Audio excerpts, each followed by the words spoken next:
If you didn't have to worry about money, what would you work on? What would you pursue and focus on as an artist? And I think with the times that I've done that, where I have set aside, like maybe trying to chase dollars and instead chased passion, Mm-hmm. there's been times where that's really ended up paying off. It was a slow burn, but Right. it was like it's and I don't know if I want to give that advice. I feel like there's so many elements in it. Like you have to be good at it too. Like you can't Yeah. just be like, I want to be an opera singer. You Right. can't hold it. Well, that's You what know, that, I mean. That angle is exactly what me and my wife call the American Idol problem. It's like, yeah, for yeah, every one really good singer, you got 20 people who think they're great, and they'll go audition, and they can't believe they even get rejected from that first round. That's always the funny Mm-hmm. ones to watch, right. because they're so bad and they can't hear it, and that's why it's scary. Because like if you're listening to, if I'm listening to Bono from U2 say, "Oh, you should just follow your dreams," well, he's the 1%, of Right. musicians that achieved a career in music. Okay, so that brings up a question: with is singing a good comparison to drawing? In some ways, it would be, I but think so. some people have a horrible voice. I mean, no matter how much work they do, Right. their voice is going to be, crack, kind of like yours, Lee. No matter Oh yeah, what. I'm correct. Yeah, that's a perfect example. Don't make me start singing. I'll launch into some Whitney Houston right now. Please. But do you think like Please okay, no. I have this feeling that you could learn to draw easier than you could learn to be a good singer in that you're like you can't like an NBA player. If you're 5 feet tall, you can't just learn to dunk. Right. Like just work on it. I mean, like there's physical limitations there. Don't you feel like there are fewer physical limitations to drawing Yeah, but than I, to th- I think singing? you get a higher mid-level ability. But the truth is, only the higher end people are making a successful life out of it. If we're talking dollar conversions for the work, I think you can go from a bad illustrator to a better illustrator. But can you go from a bad illustrator to a pro? I've seen that. I've seen it too, but I've seen that it's a not bunch a of ton of times. people do it. Really, a bunch? Yeah, Like what I've seen. a percentage? If you had 10 people in a room that are bad, how many of them can make that jump? One, but I would say more often than He's not, talking about it's himself. I am. I actually am. I really am. I was the guy that was led into my illustration program on probation. Me and one other guy out of 20 people. So yeah, I am the 1 in 10 Dang.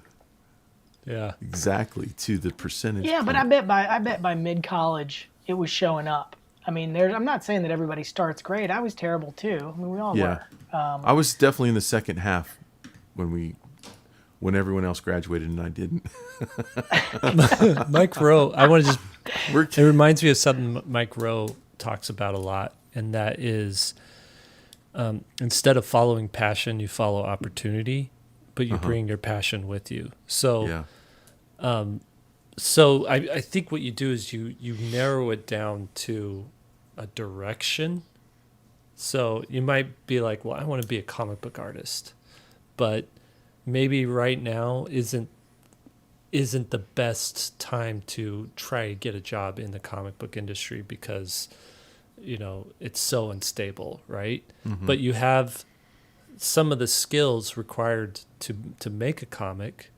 So there's some passion there, but where is the opportunity with those skills? So maybe there's more opportunity in like designing t-shirts and the same like graphic design sensibility and the bold like drawing sensibility works really good for t-shirts, but not so much in with making comics. And it turns out like you could make $80,000 a year designing t-shirts, but only 30,000 doing comics.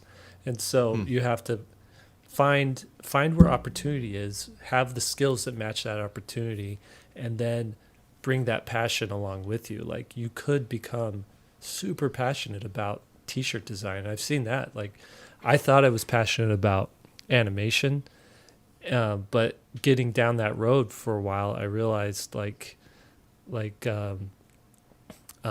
it wasn't my like I wasn't wanting to eat, breathe, and sleep like being an animator, but my skill set was such that I could pivot a little bit and do like concept art, and so I went into that.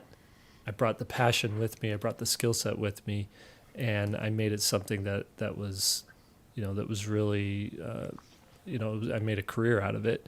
And then the whole time it was like these, just always putting little feelers out and seeing, is there opportunity here? Is there opportunity here? Is there opportunity here? And wherever something was like gaining traction, I would put a little bit more, I guess, passion into that opportunity. So, I bring up comics too because I always try to make a go at comics, and it always ends up being like there's something else that I can just do so much better at making more money.